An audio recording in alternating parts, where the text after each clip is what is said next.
Saddam Hussein کے ہاتھ میں اس وقت پسٹل ہوتا ہے مگر وہ کسی پر فائر نہیں کرتے۔ باہر نکلتے ہوئے صدام حسین کو ایک امریکی فوجی گھسیٹتے ہوئے منہ پر مکہ مارتا ہے اور کہتا ہے یہ 9/11 کی طرف سے قبول کیجیے۔ صدام حسین کو گرفتار کرنے کے بعد بغداد میں قائم ایک انٹیروگیشن سینٹر لایا جاتا ہے۔ ان کو تفتیش کے لیے جب سینئر اینالائسٹ جان نکسن کے حوالے کیا گیا تو بہت دلچسپ صورتحال پیدا ہوئی۔ تو ان سے سی آئی اے کے ایک تفتیشی افسر نے پوچھا کہ کیا وہ واقعی صدام حسین ہیں یا ان کے باڈی ڈبل ہیں۔ اس نے یہ سوال اس لیے پوچھا تھا دوستو کہ صدام حسین نے کئی اپنے ہم شکل بنا رکھے تھے تاکہ ان کو پکڑنے والوں کو دھوکہ ہو سکے۔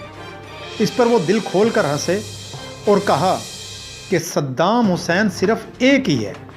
اس سوال کے علاوہ بھی سی آئی اے نے ڈی این اے ٹیسٹ اور ان کے جسم پر موجود ٹیٹو کے نشان سے جان لیا تھا کہ یہ اصل صدام حسین ہی ہیں۔ صدام حسین کے قبیلے کا ایک مخصوص ٹیٹو جو ان کی انگلیوں کے اوپر نیچے کہیں بنایا جاتا تھا موجود تھا۔ صدام حسین کی ٹانگ پر ایک زخم کا نشان بھی تھا جو 1959 میں انہیں اس وقت لگا تھا جب وہ عبد الکریم قاسم عراقی وزیر اعظم جو اس وقت تھے ان کا تختہ الٹنے اور ان کو قتل کرنے کی کوشش میں شریک ہوئے تھے۔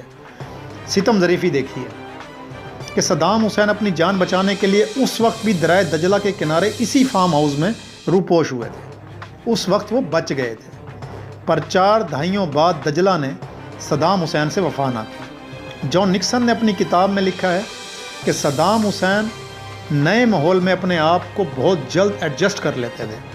ان کی گواہی کے مطابق گرفتاری کے بعد صدام حسین انٹیروگیشن سینٹر میں یوں پرسکون تھے جیسے وہ تفریح کے لیے ہفتہ وار یہاں آتے جاتے رہتے ہیں۔ بہرحال 3 سال کے مقدمے کے بعد صدام حسین کو سزائے موت سنا دی گئی۔ ان کے آخری لمحات اور آخری الفاظ بہت تاریخی اہمیت رکھتے ہیں کیونکہ ان الفاظ اور ان حرکات میں ایران اور عربوں کی صدیوں کی تاریخ سمجھی جا سکتی ہے۔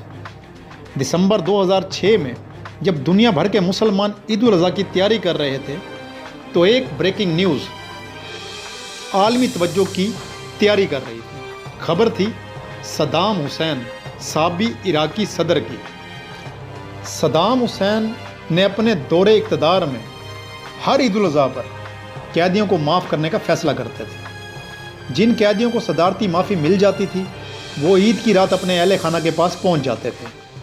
سزائے موت کے قیدی جو بقر عید کو اپنے گھروں کے دروازے نہیں کھڑکاتے تھے صبح ان کے اہل خانہ مردہ خانوں سے اپنے پیاروں کی لاشیں لے جاتے تھے۔ یہ رسم یا روایت صدام حسین نے ہی ڈالی تھی، لیکن اس رسم کو عام طور پر اچھا نہیں سمجھا جاتا تھا کہ ایک طرف تو مسلمان عید الاضحیٰ کی تیاری کر رہے ہوتے تھے تو کسی کے گھر میں غم کی خبر نہیں بھیجی جانی چاہیے تھی۔ تو اس وقت کے عراقی وزیر اعظم نور المالکی نے صدام حسین کی رسم انہی پر الٹائی۔ جب دنیا بھر کے مسلمان عید الاضحیٰ کی تیاری کر رہے تھے صبح کے وقت ان کو پھانسی دینے کا وقت مقرر کروایا۔ جب صدام حسین کو ان کی سزائے موت کے بارے میں بتایا گیا تو انہوں نے ایک درخواست کی۔ انہوں نے کہا کہ ان کو ایک ملٹری کمانڈر جیسی عزت دی جائے اور انہیں فائرنگ سکواڈ کے سامنے کھڑا کر کر گولیوں سے چھلنی کیا جائے، پھانسی نہ دی جائے، کیونکہ وہ ایک فوجی ہیں اور یہی موت ان کے شانہ شان ہے۔ صدام حسین کی یہ درخواست مسترد کر دی گئی۔ 30 دسمبر کو عید الاضحیٰ کی صبح سے پہلے انہیں ان کی موت کے بارے میں بتا دیا گیا اور انہوں نے جو کھانا ہے منگوا لیں کہہ دیا گیا۔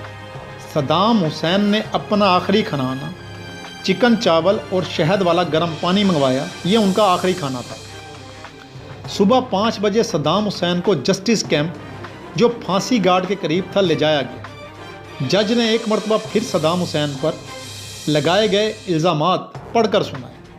اس دوران جب جج چارج شیٹ پڑھ رہا تھا تو صدام حسین مسلسل نعرے لگا رہے تھے، عراق زندہ باد، میری قوم زندہ باد، فلسطین زندہ باد۔ جب جج خاموش ہو گیا تو آپ بھی خاموش ہو گئے۔ اس کے بعد صدام حسین کو پھانسی گارڈ کی طرف لے جایا گیا۔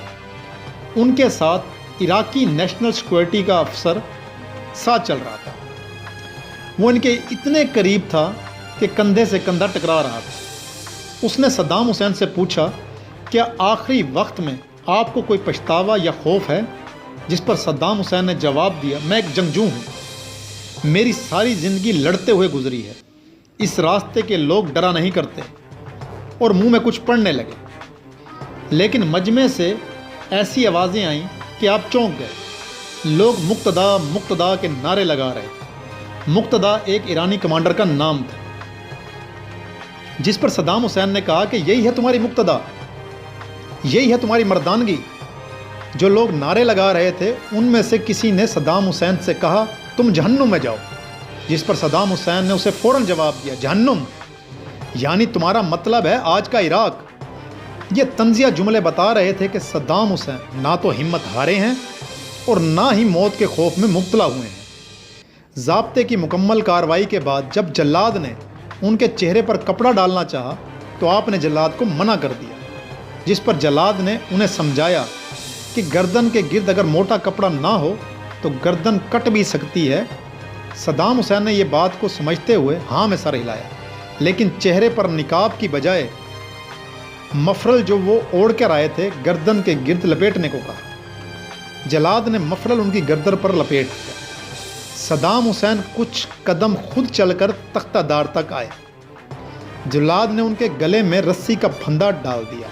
اب صرف تختہ کھینچا جانا تھا اور بس اتنا ہی وقت تھا ان کی زندگی اور موت کے درمیان۔ صدام حسین نے آخری وقت سے پہلے امریکہ اور ایران پر لام تان کیا۔ صدام حسین کے گلے میں پھندا تھا اور موت پاؤں کے نیچے 1.5 انچ کے تختے پر اٹکی ہوئی تھی، مگر صدام حسین مکمل ہوش و حواس میں بھرپور اعتماد سے تاریخی شعور کے ساتھ بول رہے تھے، جیسے یہ ان کے لیے روٹین کی بات ہو۔ جب ان کی گردن کے گرد رسی کھینچ دی گئی تو انہوں نے کلمہ شہادت کا ورد کیا، پھر تختہ دار کھینچ دیا گیا۔ وقت صبح 6:10 تھے۔ تختہ دار کے گرد کھڑے لوگوں نے نعرے لگانا شروع کر دیے کہ ظالم مر گیا، ڈکٹیٹر مر گیا۔ صدام حسین کو 9 منٹ تک پھندے سے لٹکائے رکھا۔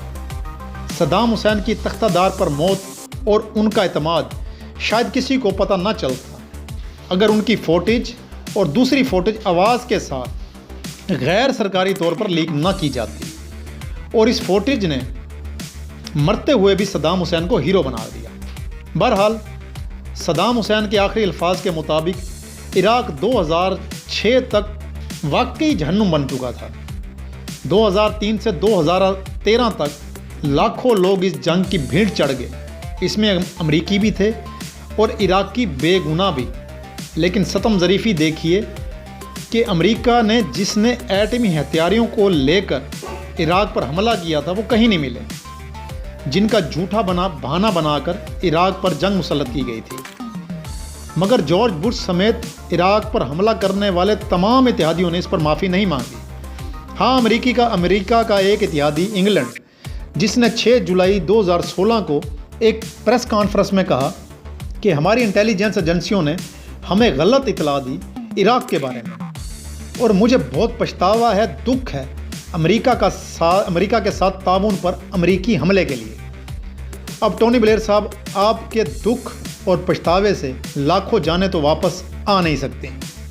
ہاں، ایک بات ضرور ہے کہ امریکہ نے سعودیہ اور ایران کی مدد سے مڈل ایسٹ میں جہنم کا جو دروازہ کھولا تھا وہ آج تک بند نہیں ہوا۔ صدام حسین کہا کرتے تھے، جب تک میں زندہ ہوں عربوں، تم سکون سے سوتے رہو، میرے جانے کے بعد یہ سکون تم ڈھونڈو گے۔ آخر میں ایک اور بات بتاتا چلوں، عراقی میر جعفر یعنی ابراہیم عمر، جس نے جان بچانے کے لیے صدام حسین کی مخبری کی، اس کو $2.5 کروڑ CIA نے نہیں دیے۔ اسلام کو جتنا غداروں نے نقصان پہنچایا ہے اتنا کفار نے نہیں۔